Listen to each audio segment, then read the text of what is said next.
क्या भारतीय जनता पार्टी को डर लग रहा है कि 400 नहीं 300 भी इस बार पाना मुश्किल हो सकता है? भारतीय जनता पार्टी के जितने प्रयोग थे सब असफल हो गए। 2019 में इनको हारना था पर इन्होंने पुलवामा कर दिया।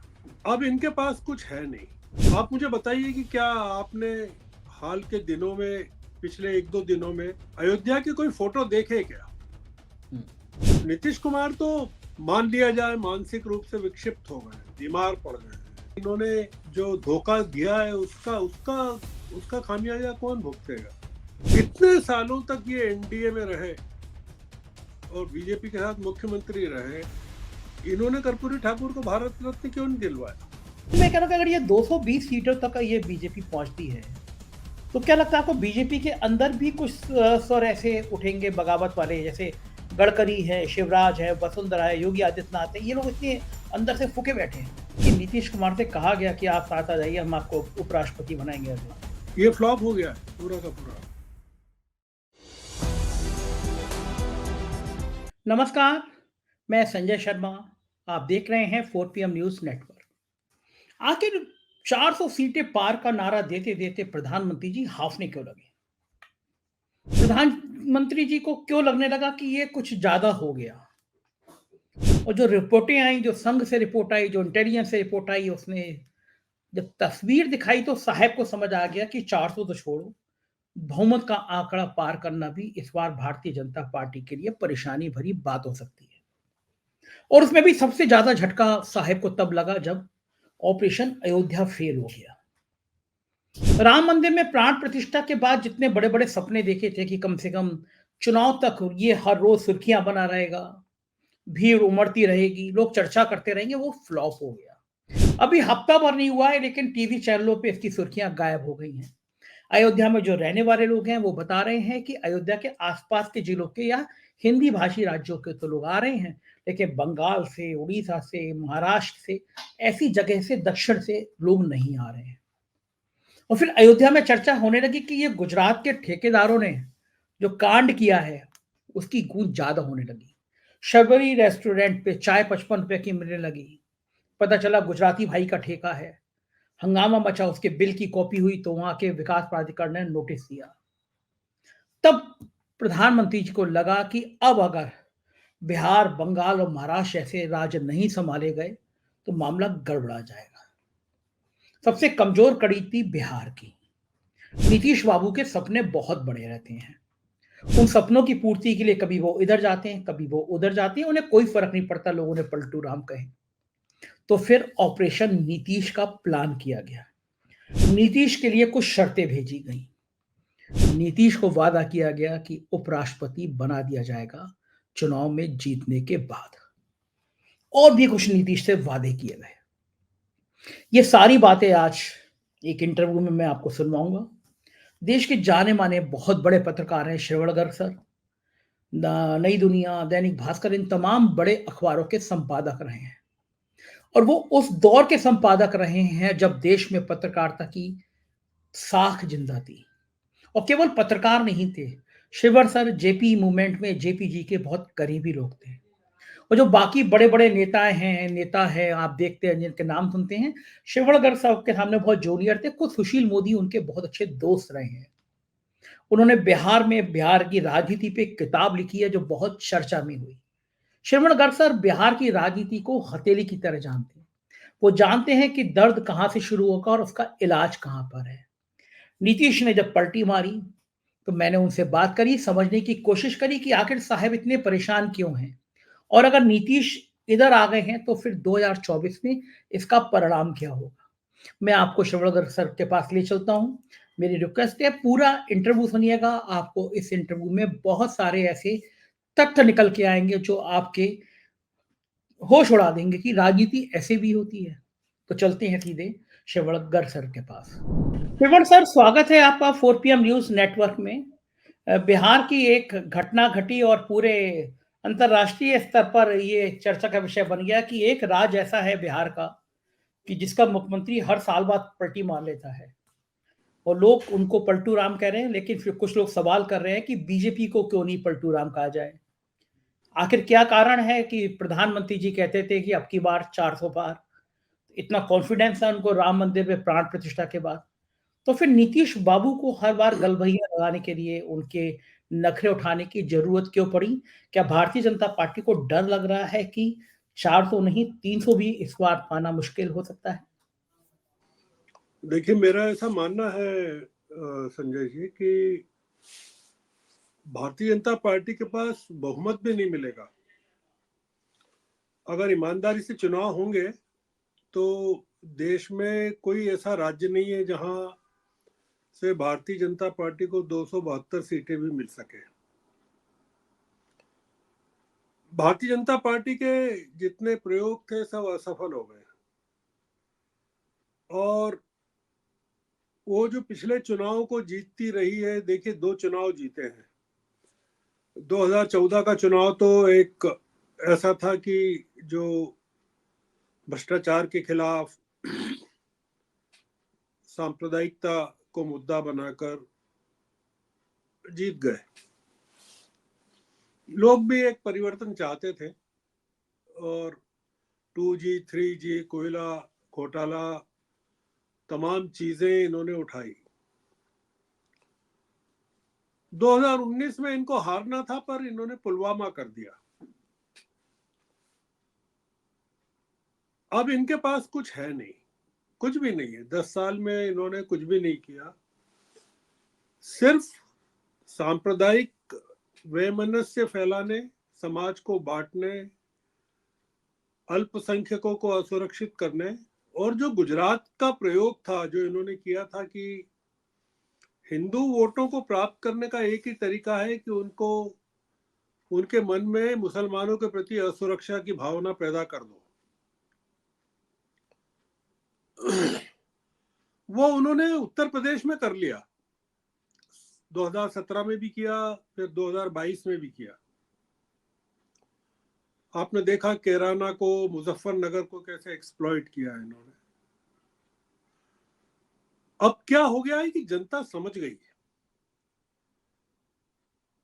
इस चुनाव में कोई मुद्दा ही नहीं है भारतीय जनता पार्टी के पास में, और राम मंदिर एक बड़ा मुद्दा था जिस पर पूरी उम्मीदें थी। आप मुझे बताइए कि क्या आपने हाल के दिनों में, पिछले 1-2 दिनों में अयोध्या के कोई फोटो देखे क्या? नहीं देखे। आपने 22 तारीख के फोटो दिखाए, 23 के भी दिखाए, भीड़ उमड़ रही है। आपने ये भी बताया कि लोगों को अयोध्या आने से मना किया गया है, व्यवस्था में लगे हैं, वहां एक रोड चौड़ा किया जा रहा है, तमाम चीजें। आपको पिछले 2 दिनों से क्या अयोध्या की कोई खबर है क्या? आप तो इतना इतना नजदीक बैठे हुए हैं कि अयोध्या में कोई मारधाड़ मच गई हो, भगदड़ मच गई हो, लोग मर गए हो? कुछ नहीं। अयोध्या का प्रयोग संजय जी फेल हो गया। 22 जनवरी को बीजेपी के लोगों ने अपनी पार्टी फंड से लोगों के रिहायशी इलाकों में झंडे लगाए और कुमकुम चावल बांटे। ये चुनाव बहुत महत्वपूर्ण हो गया है बीजेपी के लिए, और बिहार में 40 सीटें हैं। 40 में 39 सीटें इस समय बीजेपी के पास है, और वो सीटें इस तरह की हैं कि बीजेपी और जेडीयू के पास 2019 में 35 सीटें मिली थी और बाकी सीटें इनको मिली थी लोक जनशक्ति पार्टी को, और एक सीट कांग्रेस को मिली थी। आप ये बताइए कि अगर नीतीश कुमार आरजेडी में होते, के साथ होते, महागठबंधन में होते, और कांग्रेस के साथ सीटों का बंटवारा करना पड़ता उनको, तो सीटें कितने लोगों में बंटती? आरजेडी में बंटती, कांग्रेस में बंटती, जेडीयू में बंटती, सीपीआई में बंटती, सीपीएम में बंटती, सीपीएम माले में बंटती। इस तरह का बंटवारा होता। नीतीश कुमार के पल्ले क्या पड़ता और भाजपा को क्या मिलता। इस समय भारतीय जनता पार्टी के लिए एक एक सीट इंपॉर्टेंट है। तो इसलिए ये बिहार का ऑपरेशन आप देख रहे हैं कि उन्होंने कहा दरवाजे बंद हो गए हैं। इसमें एक जो चीज है वो जो चिंता की है वो ये कि नागरिकों को क्या अपने नेताओं के प्रति या विपक्ष के नेताओं के प्रति क्या सोचना चाहिए, उनको किस पर यकीन करना चाहिए। ये नीतीश कुमार का मामला नहीं है। वो मामला ये है कि अगर आपका नेता जनता को धोखा दे रहा है और देश को तानाशाही की तरफ ले जाने में मदद कर रहा है, ये पलटू राम वगैरह का मामला ही नहीं। बीजेपी पलटू राम है या नीतीश पलटू राम है का मामला नहीं। ये मामला बड़ा है। मामला ये है संजय जी कि कभी आप बीजेपी में शामिल हो जाएं और आप बीजेपी को 4 PM सपोर्ट करने लगे तो क्या आपके साथ जो बच्चे काम कर रहे हैं जिन्होंने अपनी जिंदगी आपको दे दी है, क्या उनको भी बीजेपी में भर्ती हो जाना चाहिए? उनका क्या कमिटमेंट है? यहाँ जो पूरा का पूरा मामला है वो ये मामला है कि जेडीयू के 45 विधायक वो गुलामों की तरह काम कर रहे हैं क्या? वो गुलाम है क्या? ये नीतीश कुमार का मामला है। नीतीश कुमार तो मान लिया जाए मानसिक रूप से विक्षिप्त हो गए हैं, बीमार पड़ गए हैं। ये जो 45 विधायक हैं इनका क्या हुआ है? ये जिन कॉन्स्टिट्युएंसीज को रिप्रेजेंट करते हैं उनके प्रति इन्होंने जो धोखा दिया है उसका उसका उसका खामियाजा कौन भुगतेगा? और वो जो सांसद हैं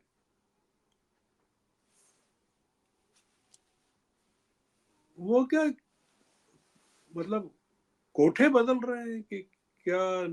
मतलब कोई नैतिकता के कोई, मुझे नीतीश कुमार से कोई शिकायत नहीं है। मुझे शिकायत यह है कि जो केसी त्यागी कल तक कांग्रेस को गालियां, कांग्रेस के पक्ष में बयान दे रहे थे, इंडिया ब्लॉक को सपोर्ट कर रहे थे, वो आज इंडिया ब्लॉक के खिलाफ बोल रहे हैं। जेडीयू के लोग इंडिया ब्लॉक के खिलाफ बोल रहे हैं। राहुल गांधी को ये लोग धोखा दे रहे हैं। तो ये राहुल गांधी को धोखा नहीं दे रहे, ये देश को धोखा दे रहे हैं कि देश में अगर कोई आजादी की लड़ाई कभी चले, आप कहते हैं कि साहब अंग्रेजों के साथ मिल गए थे जो संघ के लोग हैं आजादी की लड़ाई में, आप इस आजादी की लड़ाई के बारे में क्या कहेंगे कि ये कौन लोग हैं जो सत्ता के साथ मिल गए जाकर? तो ये एक बहुत बड़ी धोखाधड़ी का मामला है। मैं इसमें बीजेपी को तो सत्ता बचाना है, आप देख रहे हैं, हर तरह किसी से भी कीमत पर बचाना है। मुझे क्योंकि वो याद ये होगा सर, मुझे आज उस महिला विधायक का याद था कि जब जनसंख्या नियंत्रण पर बोलते-बोलते नीतीश कुमार एक भाषा की मर्यादा का शायद थोड़ा-सा उल्लंघन कर गए। सेक्सुअल पार्ट्स को उन्होंने बहुत सारी चीज़ें बता दी और एक महिला बीजेपी की विधायक वो फूट-फूट के रोने लगी थी। वो वीडियो बहुत वायरल हुआ था कि आज हम सदन में थे और कैसी भाषा बोल गए। आज उस महिला विधायक के दिल पे क्या बीती होगी कि अब तो उसके बॉस हो गए नीतीश कुमार, मुख्यमंत्री हो गए, उसी के एनडीए का हिस्सा हो गई वो भी और नीतीश भी हिस्सा हो गए। नहीं, वही मैंने जो आपसे कहा ना वो यही कहा कि जो जो विधायक या जो सांसद सुशील मोदी, मैं सुशील मोदी को 74 से हमारे मित्र हैं। बिहार में जब मैं था आंदोलन में, तब से हमारे दोस्त हैं, वो नाम से दोस्त हैं, घर आना जाना है, हमारे घर आए हैं वो भोपाल में, अच्छा, हम आप भी उनके 74 के आप आंदोलन में रहे हैं, जेपी वाले मूवमेंट हाँ में? हाँ हाँ हाँ, हम तब तो से बहुत सुशील वहीं मोदी रहे, 74 में पटना में ही रहते थे, जेपी के साथ ही रहते थे। अच्छा, तब सुशील मोदी भी साथ में ही होंगे आपके? तो ये सब नए नए थे, ये लालू, सुशील मोदी, रामविलास पासवान, ये सब उस जमाने के छात्र नेता थे। नीतीश जी भी? नीतीश नहीं थे, कहीं दिखे ही नहीं। मेरी किताब है बिहार आंदोलन पर, अच्छा, 74 की, जो जयप्रकाश जी के कहने पर मैंने लिखी थी। क्या शीर्षक है उसमें सर उसका? बिहार आंदोलन एक सिंहावलोकन। अच्छा, अमेज़न पे है इसमें वो? अमेजोन पे है कि नहीं पता नहीं, क्योंकि वो किताब आउट ऑफ प्रिंट है। तो मैं, आप कहेंगे तो अपने दर्शकों को दिखा दूंगा, उसका कवर पेज दिखा दूंगा, मेरी एक निकालना सलाह ये पड़ेगा। है कि चूँकि बिहार की राजनीति देश के लिए एक बड़ा आधार है और लोगों को समझना चाहिए, तो मेरा अनुरोध है आपसे कि उसको दोबारा प्रिंट कराइए, अमेज़न पे डलवाइए सर। क्योंकि आपका जितना अनुभव है जेपी मूवमेंट का, पूरा मूवमेंट आपने देखा है, तो लोगों को पता होना चाहिए कि उस समय बिहार की राजनीति क्या थी। तो उस समय ये सुशील मोदी तब से आपके दोस्त थे? तो ये सब जेपी के साथ थे, मतलब सोशलिस्ट, भारतीय जनता पार्टी तो थी नहीं, जनसंघ थी उस समय, आरएसएस, सीपीआई, सीपीएमएल, ये माले, ये सब एक ही आंदोलन में थे और ये साथ में काम करते थे। तो आप, अगर आप जयप्रकाश नारायण, आप मुझे एक चीज बताइए कि कर्पूरी ठाकुर को भारत रत्न मिला और इन्होंने इतना मुद्दा बनाया, हमारे नीतीश कुमार ने इतना प्रधानमंत्री को बधाई दी, इतने सालों तक ये एनडीए में रहे और बीजेपी के साथ मुख्यमंत्री रहे, इन्होंने कर्पूरी ठाकुर को भारत रत्न क्यों नहीं दिलवाया? इन्होंने मांग क्यों नहीं की कि कर्पूरी ठाकुर को भारत रत्न देना चाहिए? आज क्या हो गया? तो ये जो सुशील मोदी है, अब क्या करेंगे? ये जितना आलोचना कर रहे थे इनकी, नीतीश कुमार की, कि दरवाजे बंद हो गए हैं, ये अब क्या कहेंगे?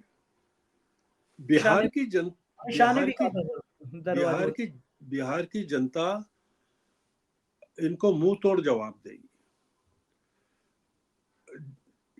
राहुल गांधी 30 तारीख को पूर्णिया में प्रवेश करेंगे और 4 दिन रहेंगे बिहार में, 7 जिलों की यात्रा करेंगे, कोई 450 किलोमीटर।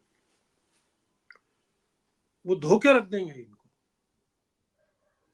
वो 8 दिन झारखंड में और 4 दिन बिहार में, 12 दिन, 1200-1300 किलोमीटर वो रहेंगे।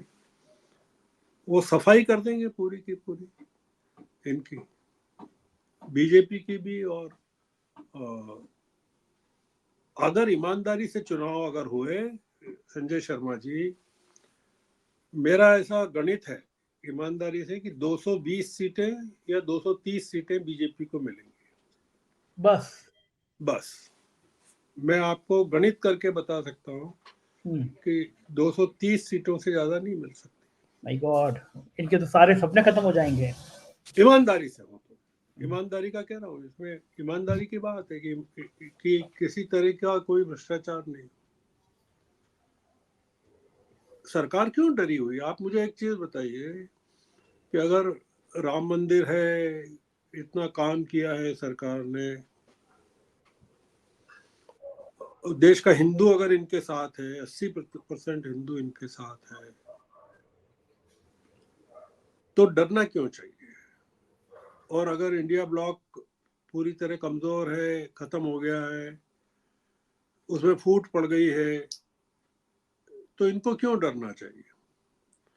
ये डरे हुए इसलिए हैं कि चाहे कांग्रेस कमजोर हो, विपक्ष मजबूत है, और विपक्ष को सीटें मिलना भी कांग्रेस को सीटें मिलना है या बीजेपी के खिलाफ सीटें जाना। अगर मान लो कि ममता का कांग्रेस से समझौता नहीं होता है, तो ममता को अगर 42 में से 35 सीटें मिल जाती हैं या 30 सीटें मिल जाती हैं, तो विपक्ष मजबूत हुआ ना। ठीक बात है। आंध्र में इनकी हालत खराब हो गई है। वो जब से वाईएस शर्मिला आई है, कांग्रेस के अध्यक्ष हो गई है वो।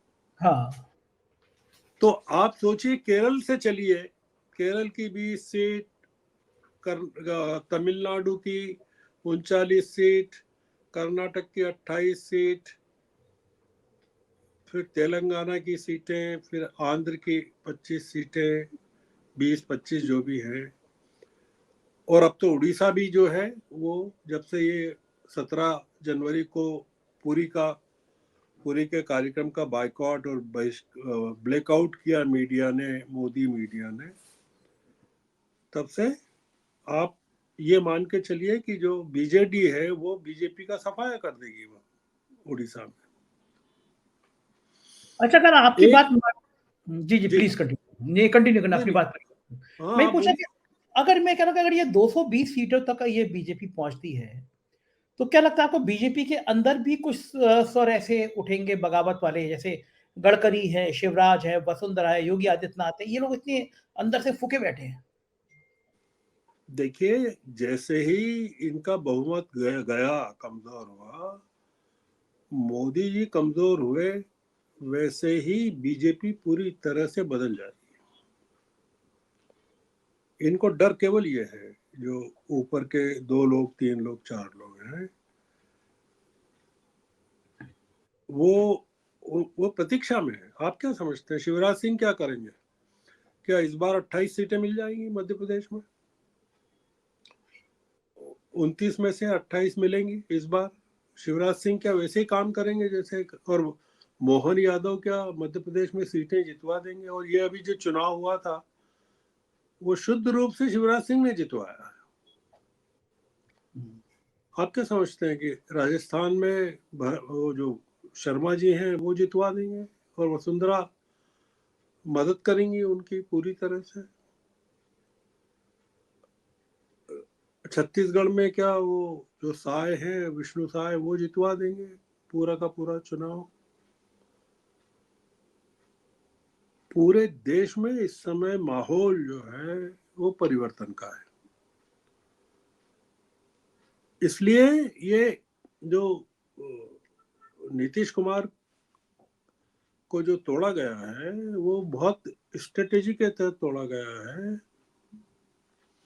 और 4 महीने बाद नीतीश कुमार की कोई राजनीतिक उपयोगिता नहीं रहेगी। अब उनको 4 महीने बाद अगर वाइस प्रेसिडेंट बना दें, प्रेसिडेंट बना दें देश का, कोई संवैधानिक पद दे दें पुरस्कार स्वरूप, पर वो भी तय होगा 2024 के रिजल्ट के अनुसार कि रिजल्ट क्या आता है। अच्छा सर, ये बड़ी चर्चा चल रही है इस बात की कि नीतीश कुमार से कहा गया कि आप साथ आ जाइए, हम आपको उपराष्ट्रपति बनाएँगे अगला। बड़ी चर्चा हुई है इस बात की भी। नहीं नहीं, मैंने कहा ना आपसे, लिखा भी है मैंने तो। मैं हुँ। कह रहा हूं, मैं बना देंगे तो क्या हासिल करेंगे नीतीश कुमार? क्या हासिल करना, ये बताइए मुझे। वो, मैं अपनी चर्चाओं में मुद्दा उठा चुका हूं कि हरिवंश जी अभी भी बीजेपी के साथ हैं पूरी तरह से, पर जेडीयू में भी हैं। उनको उनको उनको उनके खिलाफ कभी कोई कार्रवाई नहीं की इन्होंने। नीतीश कुमार का जो पूरा खेल रहा है, वो ममता बनर्जी का खेल खुला है। वो कि नहीं करना, नहीं करना, करना है, करना है। ममता बनर्जी अपने ऑप्शंस खुले रखना चाहती है कि कभी मान लीजिए कि बीजेपी आ गई, तो कम से कम ये नहीं रहेगा कि भाई मैंने राहुल गांधी के साथ सहयोग किया। ये लोग जो है डरे हुए लोग हैं। अखिलेश, ममता, अरविंद केजरीवाल क्यों बचे हुए हैं अभी तक जेल जाने से? जिस दिन वो समझौता कर लेंगे सीटों का, पंजाब में और दिल्ली में, वो गए। तो ये केवल ईडी के डर की वजह से ये सब डर कहते की हैं। वजह से है, और कोई कारण नहीं है। और राहुल गांधी समझते हैं, राहुल गांधी इतने मेच्योर हो गए हैं। पिछले 19 सालों में 2004 से राजनीति कर रहे हो, सही बात है, समझ में आ जाता है। इतने 19 सालों में इतने मेच्योर हो गए, इतने धक्के उन्होंने देखे, पिता की मौत देखी, दादी की मौत देखी, उनके जो नजदीकी लोग थे, ज्योतिरादित्य जो पास बैठते थे, मिलिंद देवड़ा जो दोस्त थे, जितिन प्रसाद जो दोस्त थे, उन्होंने ही धोखा दे दिया, तो वो नीतीश कुमार के धोखे से थोड़ी उनको कोई ठीक फर्क बात है। पड़ेगा। बिल्कुल सही बात है। उस एक आदमी ने जी बहुत एक आखिरी सवाल शिवर सर, क्या कारण रहा, मुझे खुद उम्मीद नहीं थी कि राम मंदिर का जो गुब्बारा फुलाया था मोदी मीडिया ने, उस गुब्बारे की इतनी जल्दी हवा निकल जाएगी। मैं लखनऊ में बैठता हूँ, मैंने देखा कि क्षेत्रीय चैनल जो है अब वो भी राम मंदिर की खबरें नहीं दिखा रहे। जो ऐसा आपने कहा राम मंदिर का बातें नहीं हो रही। केवल हफ्ता भर के अंदर, हफ्ता भर भी पूरा नहीं हुआ कि इतनी जल्दी गुबार निकल जाएगा। ये क्या कारण हो गया? क्योंकि इतना भारी हज़ारों करोड़ रुपए फूके गए थे उस प्रोजेक्ट पे और अगले दिन वहाँ पे भगदड़ जैसी स्थिति हो गई, मुख्यमंत्री को जाना पड़ा और फिर एक शबरी रेस्टोरेंट की एक चाय की पर्ची वायरल हो गई कि गुजराती भाई लोगों ने वहाँ पे रेस्टोरेंट खोला 55-60 रुपए की चाय। फिर ये सवाल भी आया कि एक टेंट सिटी है, जो बनारस में लगाती है टेंट का, जो प्रयागराज में लगाती है, वही अयोध्या में लगा रही है। प्रवेग नाम है उस कंपनी का, उस कंपनी के 300% शेयर बढ़ गए और वो कंपनी भी गुजरात की। फिर ये अयोध्या के अंदर मैंने मेरे कई लोगों से बात करी है, कार सेवक से बात करी जिसके 4 गोली लगी थी, जिसके 17 जगह हड्डियां टूटी थी। वो भी कह रहा है कि गुजरात के लोगों ने आके अयोध्या का स्वरूप ही खत्म कर दिया, गुजरातियों ने कब्जा कर लिया, जमीनें, रेस्टोरेंट, ठेके सब। तो क्या यही कारण है कि अयोध्या का जो गुबार, राम मंदिर का जो गुबार, जिसके भरोसे सत्ता तक पहुंचना चाहती थी सर भाजपा, वो इतनी जल्दी कैसे खत्म हो गया? आपको क्या लगता है? अब देखिए, एक तो चर्चा ये है कि सारे ठेके जो हैं अयोध्या में सब गुजरात के लोगों को दिए गए। आपने बड़े बड़े विज्ञापन देखे होंगे कि अमिताभ बच्चन अयोध्या में जमीन की बिक्री का विज्ञापन कर रहे हैं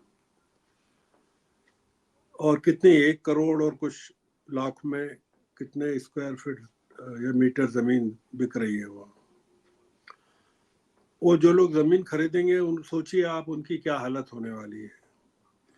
आप लखनऊ में बैठे हैं, आप जरा पता करिए कि कितना टूरिस्ट नया आया है वहाँ, जो अयोध्या फैजाबाद घूमने गया है, दर्शन करने गया है, वो अयोध्या में होटलों की ऑक्यूपेंसी क्या है और कितना बिजनेस बढ़ा है लखनऊ में बाहर के आने वाले लोगों का। ये फ्लॉप हो गया है पूरा का पूरा।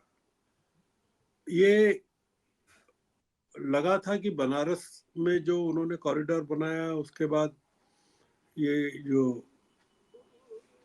अयोध्या का है ये फलीभूत होगा। संजय जी, श्री राम जो है, भगवान राम लोगों के दिलों में बसे हुए हैं और जो ठीक बात। गरीब आदमी है वो पत्थर को भी पूज लेता है। वो आदिवासी तो डायनासोर को भी के कोई मिला हो अवशेष तो उसको भी भगवान मान के पूजने लगते हैं। ये राम और कृष्ण के बिना तो हिंदुस्तान की कल्पना ही नहीं कर सकते, तो उनके लिए कोई मंदिर की तो जरूरत ही नहीं है। ठीक बात। इसलिए क्या हो गया है कि और लोगों के पास पैसा नहीं है कि वो वहां अयोध्या की यात्रा पर जा सके और इतना पैसा खर्च कर सके, परिवार के साथ जा सके। और दूसरा ये है मुद्दा कि जो लोग जा रहे हैं वहां और जो जाएंगे वो वही हैं जो बीजेपी का कमिटेड वोट बैंक है। वोट बैंक है। बीजेपी को लोग चाहिए कि बंगाल से जाएं, वहाँ चैतन्य महाप्रभु हैं, वहाँ भगवान कृष्ण हैं, वो लोग चंडी है, वो लोग राम के प्रति आस्था है पर उनके आराध्य अलग है। उड़ीसा में आपने देखा भगवान कृष्ण का पूरा साम्राज्य है, वो राम के प्रति अनादर नहीं है। आप उतर जाइए विंध्य के उस पार चले जाइए, भगवान विष्णु है वहां, पूरे के पूरे शंकर है। और वो कोई नहीं आ रहा है। जो फुटफॉल है अयोध्या में, वो फुटफॉल अगर है तो मध्य प्रदेश का है, राजस्थान का है, गुजरात बिहार। का बहुत ज्यादा है, उत्तर प्रदेश का है। पर ये लोग तो ऑलरेडी आपको जिता चुके हैं और सारी सीटें दे चुके हैं। सही बात है। तो ये आपको नए लोग चाहिए, मतलब नए ग्राहक चाहिए दुकान चलाने के लिए, हाँ, वो नहीं मिल पा रहे, बिल्कुल ठीक और कह रहे हैं वो आप। नहीं है आपके पास। बिल्कुल, तो बिल्कुल ठीक कह रहे हैं। वो राम मंदिर इसलिए नहीं चला कि अगर ये राम मंदिर दक्षिण में कहीं बनाते तो चल जाता, या विष्णु मंदिर बनाते तो चल जाता, या बंगाल में भगवान चैतन्य महाप्रभु का कुछ करते या चंडी का कुछ करते तो चल तो जाता। बिल्कुल सही कह रहे हैं। हाँ, ये तो वाला तो वोट बैंक था ही था इनका। तो इनके वोट, ये उसी वोट बैंक को आप इंटैक्ट करने की कोशिश में है, और बिल्कुल, वो जो वोट बैंक है वो अब कम होने वाला है, वो सेचुरेशन पॉइंट पर पहुंच के अब कम हो रहा है, ऐसा है। तो बिल्कुल इसलिए ये डरे हुए हैं, और ये जो चुनाव है संजय जी, ये बड़ा महत्वपूर्ण होने वाला है। बिल्कुल ठीक कह रहे हैं आप, बहुत इंपॉर्टेंट रहेगा। बहुत बहुत शुक्रिया शिवर सर, आपने इतनी विस्तार से हम सबको सारी बातें समझाई। धन्यवाद, आभार आपका। तो ये थे शिवरधर सर, आपने पूरी बात सुनी। इन्होंने बताया कि किस तरह नीतीश बाबू के आने के बाद जब राहुल गांधी की यात्रा बिहार पहुंचेगी तो क्या क्या नतीजे उसके हो सकते हैं। उन्होंने बताया कि राम मंदिर का मुद्दा आखिर क्यों नहीं खड़ा कर पा रही है भारतीय जनता पार्टी, और उनका दावा है कि भाजपा 220 से आगे नहीं जाएगी। क्या होगा राजनीति की खबरें मैं आपको बताता रहूंगा। आप देखते रहिए 4 PM। चैनल को ज्वाइन कीजिएगा, सब्सक्राइब करिएगा, अपना प्यार बनाए रखिएगा। शुक्रिया, थैंक यू।